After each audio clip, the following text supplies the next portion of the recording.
శ్రమగల లోయను నిరీక్షణ ద్వారముగా చేసేదను. హల్లెలూయా. మీ బైబిల్స్ మూసివేయండి. నేను చెప్పినప్పుడు మీరు రిఫరెన్స్ చదవండి. ప్రియమైన దేవుని పిల్లలారా, ఈ వాక్యం గురించి మనం లాస్ట్ వీక్ ఎంతగానో మనం తెలుసుకుని ఉన్నాం. ఈరోజు కూడా మరి ప్రభు ప్రేరకం బట్టి వాక్యాన్ని చెప్తున్నాం. హల్లెలూయా. ఈ దినాలలో మనం చాలా కష్టాలు, బాధల్లో మన పూర్తి కోసం ఎన్నో తెప్పలు పడుతూ ఉంటున్నాం. ప్రతి ఒక్క నిరీక్షణ, ప్రతి ఒక్క శ్రమను ఆయన ఏం చేయబోతున్నాడు? తీసివేయబోతున్నాడు. హల్లెలూయా. శ్రమలు, కష్టాలు, బాధలు మనకు ఎందుకు వస్తాయి? దేవుణ్ణి దగ్గర చేయడానికి కానీ దూరం చేయడానికి కానీ కాదు. మనం కానీ చూసినట్లయితే దేవుని ద్వారా మనకి ఎప్పుడైతే కష్టాలు వస్తాయో అప్పుడే దేవుని దగ్గర అవుతాం. కాకపోతే మనం దేని మీద కష్టపడుతున్నాం, ఈ కష్టం ఎందుకు వచ్చినది అన్నది మనం గ్రహిస్తే దేవుడు మనకి ప్రతి నిత్యం మనకు తోడుగా ఉంటాడు. ఈశ్వరత్వమే జయం. సంఘటన జరిగింది. ఆ సంఘటన చెప్పేసి నేను ముందు చేయకపోతాను. చాలా సంవత్సరాల క్రితము ముంబై అలాంటి ప్రాంతంలో ఒక పెద్ద అపార్ట్మెంట్లు కడుతున్నారు. ఆ దినాలలో మరి కూలీలు ఎక్కువగా ఉంటారు. సాయంత్రం 5 కాగానే దిగిపోతారు. ఒక బిల్డరు పై నుంచి ఏం చేశాడంటే సాయంకాలం మాస్టర్ తీసుకుని వెళ్తారు. ఈ శనివారం సాయంత్రం ఎట్లా ఉన్నదనేసి వాడు పైకి చూసినప్పుడు ఒక 5-6 బొచ్చెలో అంకం ఆగిపోయినట్టు చూశాడు. అది వేస్తే కంప్లీట్ అయిపోద్ది. అందరూ చూసినప్పుడు అందరూ కింద బొచ్చలు కడుక్కొని వెళ్తున్నారు. ఊరికి వాళ్ళే ఎన్ని క్యాకరేసినా సరే వాళ్ళు పిలవట్లేదు, పలకట్లేదు. పైకి ఒక బొచ్చలో కంకర పంపించాలి రామేసి అంటే కూడా పట్టించుకుంటారు. కాలేజీకి వెళ్ళి కొనుక్కుంటున్నారు. ఆ దినాలలో ఇప్పుడైతే నోట్లు ఉన్నాయి కానీ అప్పుడేముండేవి? హైదరాబాద్ పిల్లలు చూశారు మీరు అందరూ. అలాంటి హైదరాబాద్ పిల్లలను ఏం చేశారంటే పైన వాడు ఇసిరేయడం ప్రారంభించాడు. ఇసిరేసిన గుంపులో కింద పడగానే ఏం చేస్తున్నారు? అందరూ ఏరుకొని జేబులు పెట్టుకుంటారు కానీ ఎందుకు పైనుంచి పడుతున్నాయి అనేసి పైకి ఎవరు చూడట్లేదు. అర్థమైందా? తర్వాత ఇంకొక 5 పోతుంటే ఒక 5 కానీ చేసాడు కింద చేసినప్పుడు 5 క్యాన్స్ వాడిదే ఇదినాథ్ అదినాథ్ అనేసి వాడు వీళ్ళు తమ్ముకొని నెచ్చుకున్నాను ఎదుర్కొన్నారు కానీ ఎందుకు పోతుందనేసి పైకి వాళ్ళు ఇంకొంతమంది వెళ్తారు. మొన్న ఎన్ని చేసాడు అయినా సరే వాళ్ళు ఒకరు నెట్టుకొని ఎదుర్కొంటున్నారు కానీ పై నుంచి పడుతున్నాయి కదా ఏందనేసి అంటే ఎవరికి రావట్లేదు. మరి అతనేమో దాదాపు ఒక 10 స్టేజ్ల మీద కేకేస్తున్నాడు. కింద ఏమవుతుంది? అప్పుడు ఇంకొకడు ఎవరు నారాజు ఒక అమాయకుడు పోతుంటే ఒక్కడే పైనుంచి ఒక ఎకరాయి మొక్క ఉంటుంది కదా, ఎకరా మొక్క ఇస్టేషన్కి హ్యాపీ నెచ్చిన దగ్గర ఎవరు పైకి వేసేది. పైకి వేసేదిగానే అక్కడ మామూలు వేస్తే అది కంప్లీట్ అయిపోయింది. దీన్ని బట్టి మనకేమర్థమైంది? మన పైనుంచి డబ్బులు ఇసిరైతే దేవునికి చూడం. ఎప్పుడైతే మనకి కష్టాలు, బాధలు వస్తాయో అప్పుడు మనం దేవునికి చూస్తాం. ఈ రూపాయలు 5 రూపాయలు క్యాన్ చేసినప్పుడేమో అందరు వెళ్ళుకున్నారు. వాడికేమో ఎక్కడ ఒక దగ్గర కానీ తనకేమో వెళ్ళింది పైకి చూసాడు. ఈరోజు పందులు ఎక్కడ చూసారా మీరు? పంది జీవితాంతం ఎట్లా ఉంటుంది? కిందే ఉంటుంది. ఇంతే ఎక్కడో అది సచ్చిన తర్వాత దాన్ని మూసుకొని పోతారు. ఇక్కడ దానికి ఒక కర్ర కట్టి ఆభూషణ మొదలు వేసుకున్నప్పుడు సాగుతున్నప్పుడు పైకి వస్తూ ఉంటుంది. ఇది కొత్తగా ఉంది అనేసి వేసినత్తమే జయం. అందుకే మనం ఏం ఎత్తాలి? పై వాటిని ఎత్తాలి కానీ కింద వాటిని ఎత్తకూడదు. ఈరోజు మన జీవితంలో వస్తున్న ప్రతి కష్టాలు, బాధలు అన్నీ తొలగిపోవాలంటే మనం ఏం చేయాలి? పైకి చూడాలి. ఎవరి వైపు? దేవుని వైపు మనం చూడాలి. పొరపాటున బయటికి పైకి చూసారు, ఎండకి పళ్ళు పోతారు. హల్లెలూయా. ప్రియమైన దేవుని బిడ్డలారా, ఇక్కడ ఏమని ఉన్నది? ఆకూరు శ్రమగల లోయను నిరీక్షణ ద్వారముగా చేసేదనేసి దేవుడు అన్నాడు. ఈరోజు నీ శ్రమను, నీ కష్టాలను, నీ బాధలను అన్నిటినీ ఆయన ఏం చేయబోతున్నారు? తీసివేయబోతున్నారు. హల్లెలూయా. దేవుడు మన మీద కోపము ఎల్లప్పుడూ పెట్టుకుంటాడా? ఎల్లప్పుడూ ఆయన కోపం పెట్టుకునే దేవుడు కాదు. ఆయన మన మీద ఒక క్షణం మాత్రమే ఆయన కోపం ఉంటుంది, కానీ ఆయన దయ శాశ్వత కాలం ఉంటుంది. ఒకసారి కీర్తన 30వ కీర్తన 5వ వచనాన్ని చదవండి. 30వ కీర్తన 5వ వచనంలో ఈ విధంగా సెలవిస్తుంది. ఆయన కోపము నిమిషమాత్రములను, ఆయన దయ ఆయుష్కాలమంతయు నిలుచును. హల్లెలూయా. మన తెలుగులో తర్జుమా చేసేటప్పుడు కొన్ని తప్పులు పడ్డాయి. ఆయన కోపము తెలుగు బైబిల్లో నిమిషమాత్రమే అనేసి ఉన్నది. అదే మీరు ఇంగ్లీష్ బైబిల్ చదివినట్లయితే ఆయన కోపము ఒక క్షణం మాత్రమే ఉంటుంది. అర్థమైందా? క్షణం అంటే ఏంటి చెప్పండి? కనకపూట లోపులో ఒక క్షణం గడిచిపోయింది. ఆయన అంత ప్రేమ గలవాడు, కానీ ఆయన దయ ఎల్లప్పుడూ ఉంటుంది. మనకి 24 hours నువ్వు నేను భూమి మీద జీవించేంత వరకు ఆయన దయ, కృప, క్షేమాలు మన మీద ఉంటాయి. హల్లెలూయా. మీకు ఎందుకని కష్టాలు, బాధలు వస్తాయి అంటే దేవునికి దగ్గర అవ్వడానికే కానీ దూరం అవ్వడానికి కానీ కాదు. మన జీవితంలో మనము ఎంతో బిజీ అయినప్పుడు దేవుడికి మనం జ్ఞాపకం మనం తీసుకోం. రేపు ఆ మీటింగ్ ఉంది, రేపు ఈ మీటింగ్ ఉంది, రేపు అక్కడ ఉంది, రేపు ఈ పనికి వెళ్ళాలి, ఆ పనికి వెళ్ళాలని దేవుడికి మనసు వదిలేస్తాం. దెబ్బ తిరిగిన తర్వాత అప్పుడు దేవా ఎందుకు ఎక్కడ చేసావు అంటాడు. ఇది నా చెప్తలేరా అనేసి ఆయన అంటాడు. ఆయన కోపం ఎంతసేపు ఉంటుంది? ఒక క్షణం మాత్రమే ఆయన కోపం ఉంటుంది. ఆయన దయ శాశ్వత కాలము ఉంటుంది.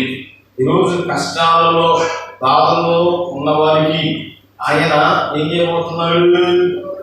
విడుదల చేయబోతున్నాడు. హల్లెలూయా. హల్లెలూయా. ఒకసారి మనం యోహాను సువార్త 5వ అధ్యాయము మనం 1 నుంచి 9 వచనాలు మనం చూసినట్లయితే అక్కడ ఒకడు ఉన్నాడు. బెతెస్దా కోనేరు దగ్గర దరిదాపు ఒక వ్యక్తి పడుకొని ఉన్నాడు. ఎన్ని సంవత్సరాలు అనుకుంటున్నా? అతడు సుమారు 38 సంవత్సరాలు అక్కడ పడుకొని ఉన్నాడు. ఒకే చోట, ఒకే స్థలంలో ఎంతసేపు పడుకోగలరు చెప్పండి? ఒకే చోట, ఒకే స్థలంలో మీరు ఒక్క రాత్రి కూడా పడుకోలేరు. మీరు ఎంతైనా సరే ఇటు పడుకున్న తెల్లాసరికి ఇటు ఉంటారు. అని వాడు ఒకే చోట, ఒకే పరిస్థితుల్లో ఎన్ని సంవత్సరాలు ఉన్నాడు? 38 సంవత్సరాలు. ఇంకా అక్కడే మనం మంచిగా చెప్పాలంటే 1-2 కూడా అక్కడే ఉంటాయి. ఇంకా ఆ దరిద్రాన్ని మనం భరించలేమనేసి వాళ్ళ తల్లిదండ్రులు వాళ్ళు ఏం చేశారు? ఈ కోనేటి దగ్గర పడేసారు. ఎందుకంటే అప్పుడప్పుడు ఈ కోనేటిలో ఏం దిగుతాయి? దేవదూతలు దిగి అన్నిటిని కదిలిస్తాయి. అన్నిటిని కదిలించినప్పుడు కుష్ఠరోగులు ఉంటే తక్కువ దిగితే వాళ్ళ కుష్ఠరోగం పోయి బయటకు వచ్చేవాళ్ళు. ఒకవేళ కుంటోడు దిగితే వాళ్ళ కాలు బాగే పైకి వచ్చేవాడు. ఒకవేళ గుడ్డోలు కానీ అందులో దిగితే కళ్ళతో బయటకు వచ్చేవాళ్ళు. హల్లెలూయా. ఎంత అద్భుతాలో చూడండి. కానీ అక్కడ మాత్రం అద్భుతాలు జరిగే స్థలంలో కూడా అద్భుతం పొందుకోలేకపోతున్నాడు. ఎందుకని? ఆపల వాడు ఉన్నాడు. ఈరోజు మనకి ఎందుకని స్వస్థత కలగట్లేదు? మనలో కోపాలు పాపాలు ఉంటాయి. అతడు ఎంత దుర్మార్గుడైతే అతనికి హెల్ప్ చేయడానికి రాలేదు. చెప్పండి, ఎంత దుర్మార్గులైతే అతను హెల్ప్ చేయడానికి రాలేదు. కొంతమందిని చూస్తే సాయం కూడా చేయబుద్ధి కాదు, అంత అసహాయం వేస్తా ఉంటుంది వాళ్ళని చూస్తే. ఏదైనా నేను షేర్ చేయించడానికి షాప్కి వెళ్ళాను, హెయిర్ స్టైల్కి. ఆ హెయిర్ స్టైల్లో ఎంటర్ అయ్యేటప్పుడు ఒక ఆవిడ పడుకొని ఉన్నది. ఆమె చూసి ఫస్ట్ ఏం కలిగింది? జాలి కలిగింది. ఆ ఎండకి మనిషి గురించి పడుకుందేమో అనుకున్నా. ఆమెకి అతనితో మాట్లాడుతుంటే, ఎవరన్నా పాప ఆవిడ అట్లా ఉన్నది, నీళ్ళని వేయకూడదు అంటే, ఆవిడకి నీళ్ళ విజయనగర పాస్ గారు ఆవిడ ఇప్పుడు ఏమేసింది? పెంకేసిందంట. అర్థమైందే? ఆవిడ ఫుల్లుగా ఒక పెగ్గేసి ఇంక పడుకుని చుట్టదాకు నిద్రపోత కూడా ఉంటుంది. అలాంటి హెల్ప్ చేయబుద్ధి అయితే అంటే చూడండి, మీరు అర్థం తీసుకోండి. అందుకనే ఆమె నేను ఏం కదిలించను, అసలు వెళ్ళిపోవాలని అతను లేపి అక్కడ నుండి వెళ్ళగొచ్చాడు. ఈరోజు చాలా మంది కూడా చూస్తే అలాంటి స్థితిలో మనకు కూడా ఏం కలిగింది? అసహ్యం కలిగింది. ఈ మనుషులందరూ అసహించుకున్నా సరే దేవుడు మాత్రం అసహించుకోడు. కాలంలో నిర్ణయ కాలంలో ఆయన మన దగ్గరకు వచ్చి మనం పైకి పెట్టాడు. హల్లెలూయా, హల్లెలూయా. అక్కడ ఆ సందర్భాన్ని చూసినట్లయితే యేసు ప్రభువుతో వాడితో ఏం జరుగుతుంది? అక్కడ సంభాషణ జరుగుతూ ఉంటుంది. మనం జాగ్రత్తగా గమనించినట్లయితే ఒకే చోట ఏం చేశాడు? అరుణి ఉన్నాడు. ఆఖరికి మనం చూసినట్లయితే అక్కడ గందరగోళమైన పరిస్థితిని వాళ్ళ తల్లిదండ్రులు చూడలేక అక్కడ పడేసి వాళ్ళ దారిన వారు వెళ్ళిపోయి ఉంటారేమో. ఒకసారి అది చదవండి, చూద్దాం. యోహాను సువార్త 5వ అధ్యాయం మొదటి నుంచి మనం చూసినట్లయితే, యెరూషలేములో గొర్రెల ద్వారం దగ్గర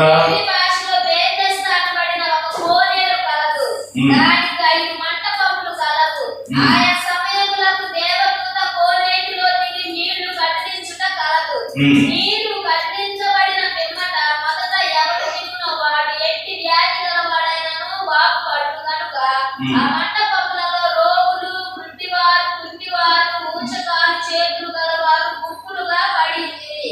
అక్కడ 38 ఏళ్ల నుండి వ్యాధి గల ఒక మనుష్యుడు ఉండెను. అక్కడ 38 ఏళ్ల నుండి వ్యాధి గల ఒక మనుషుడు ఉండెను.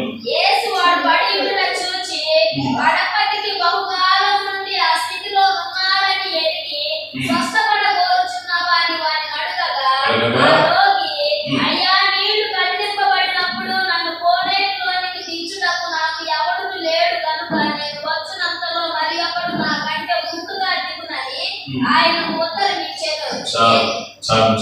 హల్లెలూయా. ఇక్కడ ఈ సందర్భాన్ని మనం జాగ్రత్తగా గమనించినట్లయితే యెరూషలేములో గొర్రెల ద్వారం దగ్గర బెతెస్దాలో ఒక కోనేరు ఉన్నారు. కోనేరు ఎంతమంది చూశారు మీరు? కోనేరు ఆడపిల్లలందరికీ తెలిసి ఇక్కడ మీరు కోనేరు చూసినట్లయితే ఇప్పుడు చిన్నపిల్లలు అన్నా కోనేరుకి వెళ్ళి అవుతావు అని జరుగుతారు.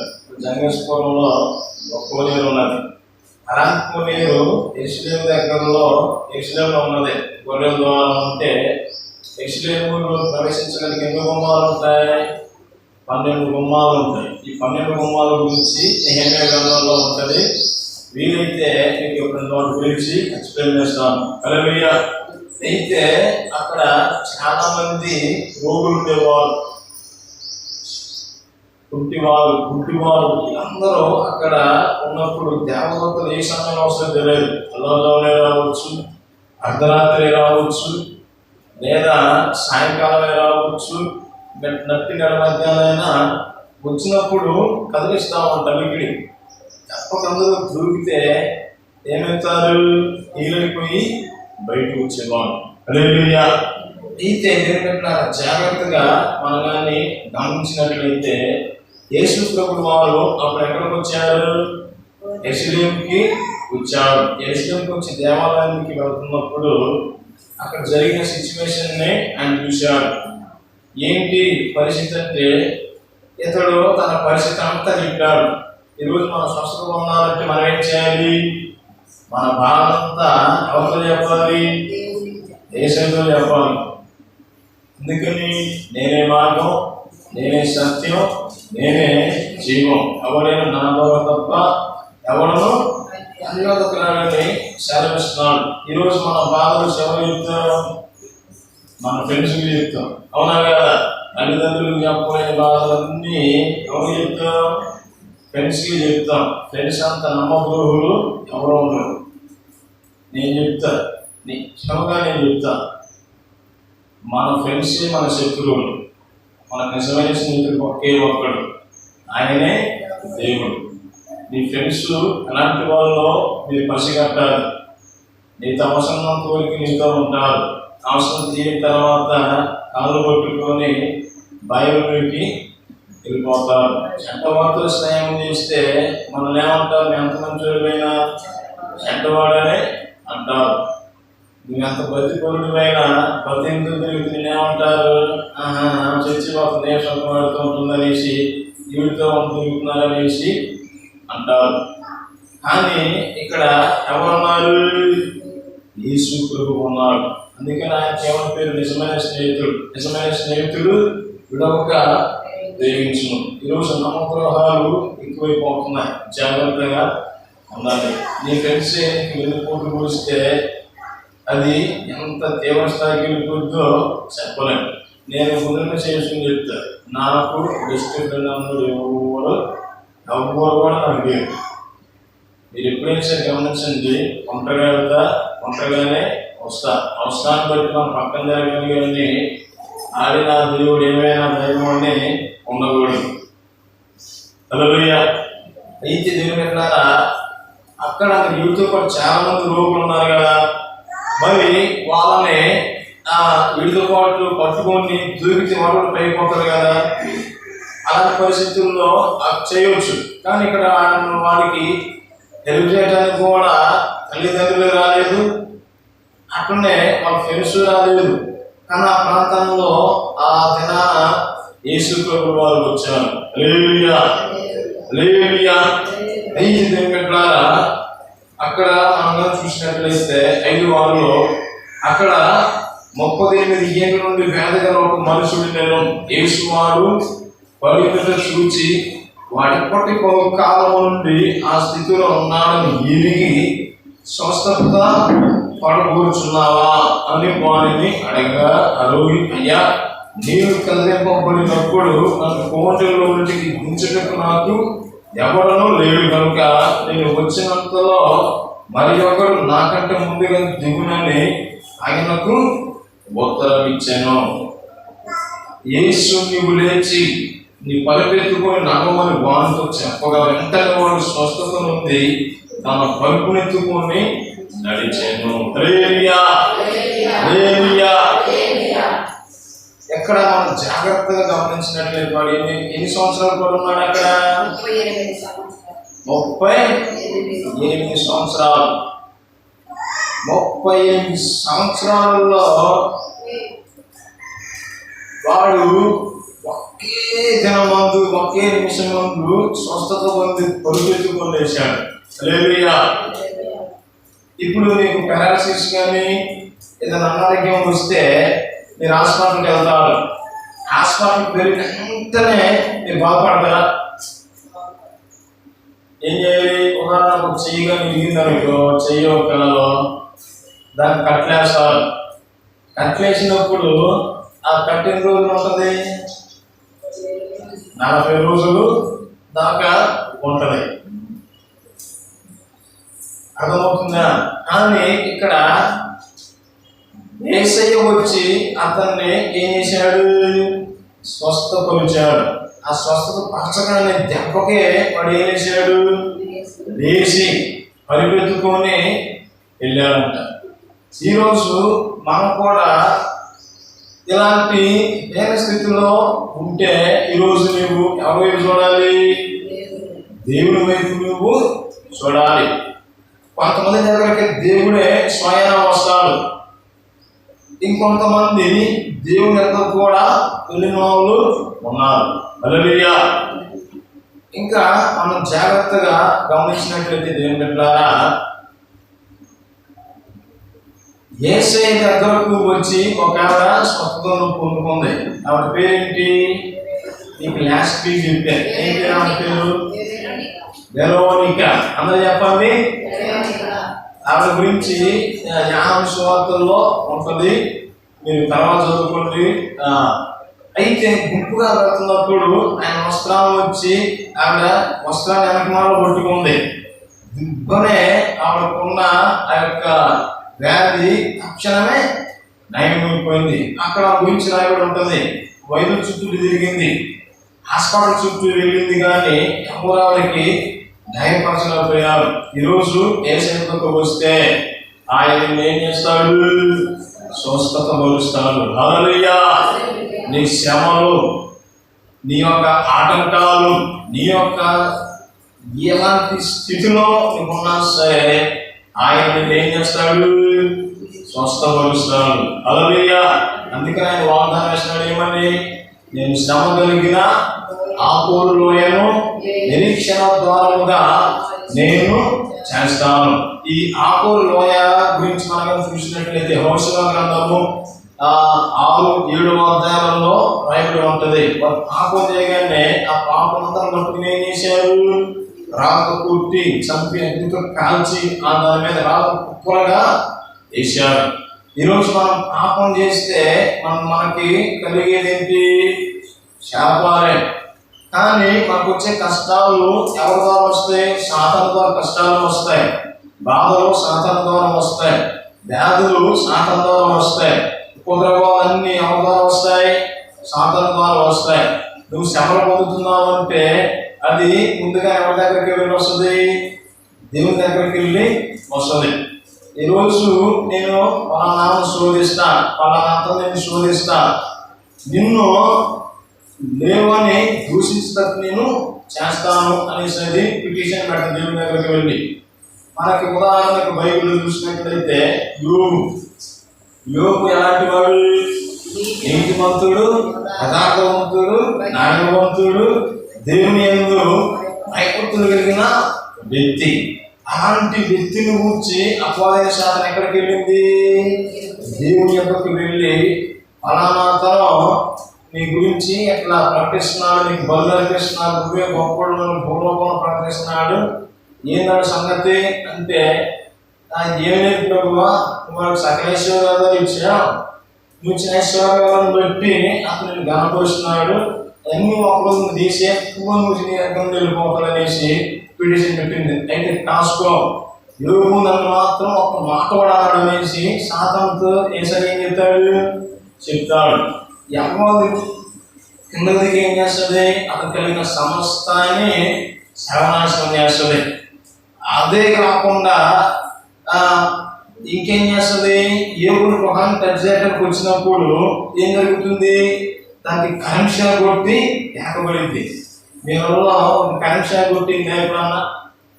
కరెంట్ షాక్ కొట్టినందుకు చెయ్యేస్తుంది ఆల్మోస్ట్ అందరూ కొట్టింది. కరెంట్ షాక్ కొడితే ఎలా ఉంటుందో ఈ సాతానుడు యోబును కొట్టుకోగానే ఎగిరి పడుతున్నాడంట. ప్రభువా మనం శోధించమని చెప్పా, నేను కొన్నిటిని చెప్పాను, రోజు ఎందుకు కంచేశాను, ఆ కంచె తీసే అంటాడు. గుర్తుపెట్టుకోండి, యేసయ్య నమ్ముకున్న ప్రతి ఒక్కరి చుట్టూ ఏముంటుంది? దేవుని కంచె ఉంటుంది. హల్లెలూయా.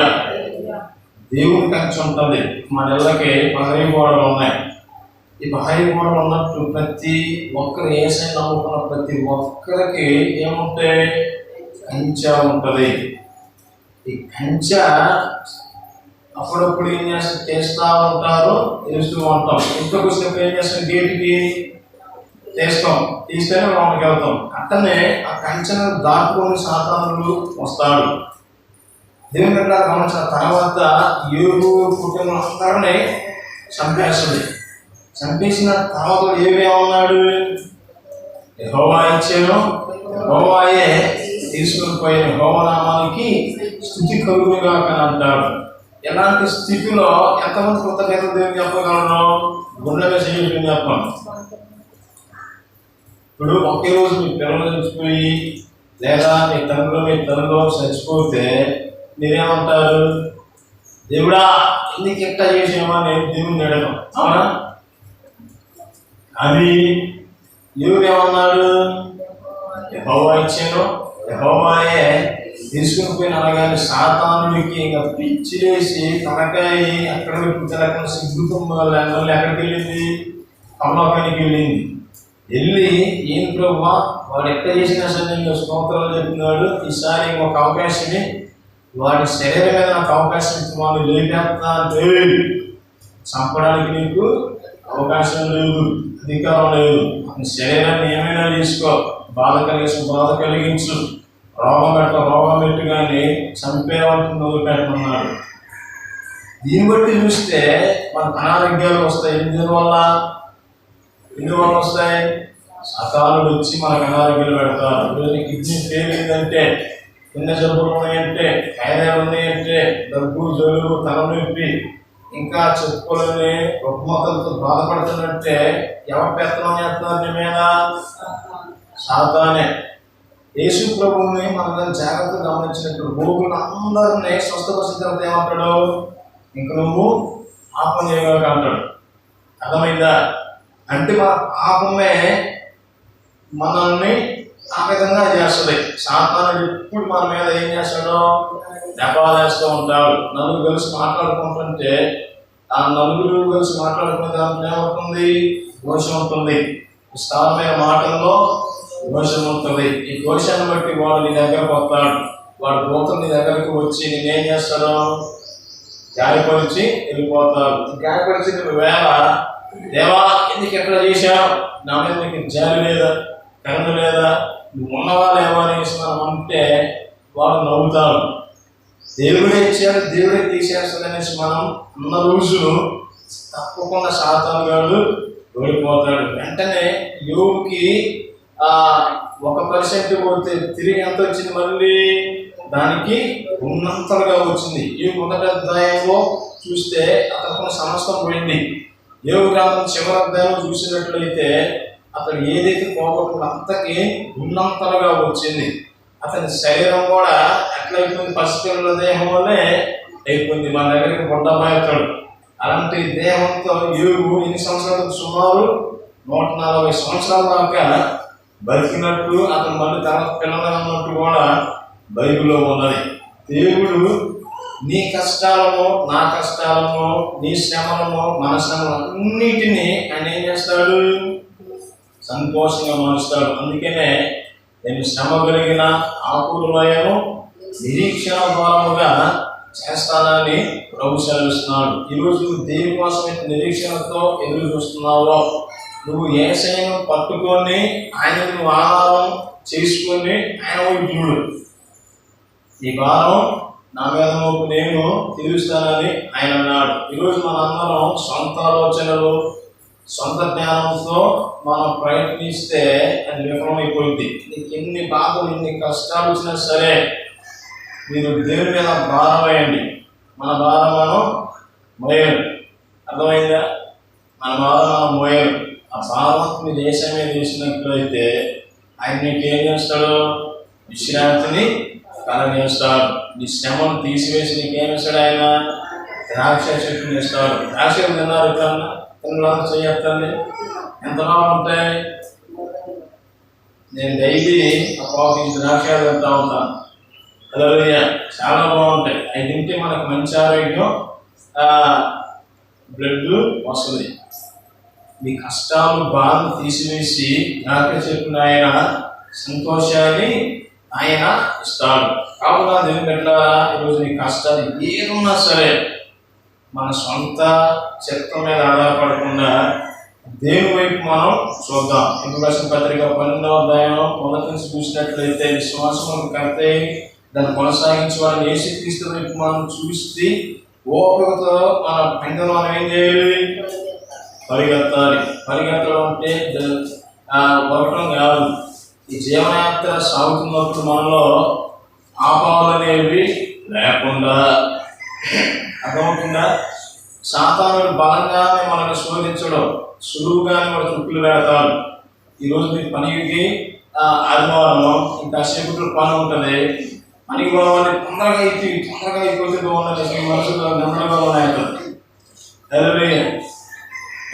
అర్థమవుతుందా? ఇంకా మనగా చూసినట్లయితే దేవుని ద్వారా సులువుగా వెళ్ళి అది చిక్కులు పెడతా ఉంటుంది. కావున మనం ఏం చేయాలి?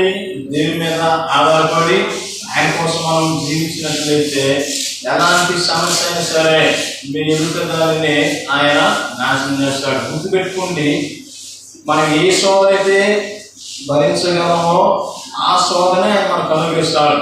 అర్థమవుతుందా? మనం ఏ శోధన అయితే మనం భరించగలమో ఆ శోధనే ఆయన మనకి ఇస్తాడు. మనం భరించలేనంత శోధన ఆయన మనకి దయచేయడు. మీకు డబ్బు ఆశ ఉన్నందుకు డబ్బు ద్వారా సాతాను ముందు వెళ్ళి శోధిస్తాడు. సాతాను శోధిస్తుంది. మీకు తిండి పోతున్ననుకో, తిండేవాళ్ళనుకో గట్టిగా తిన్న ఉంటుంది.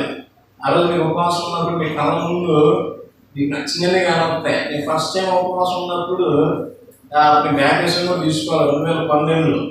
కళ్ళు మూసుకుంటే నేనేం చేసేంటే పేరు ప్రఖ్యాతుల కోసం ఉపవాసం ఉన్నా. అబద్ధం చెప్తున్నా.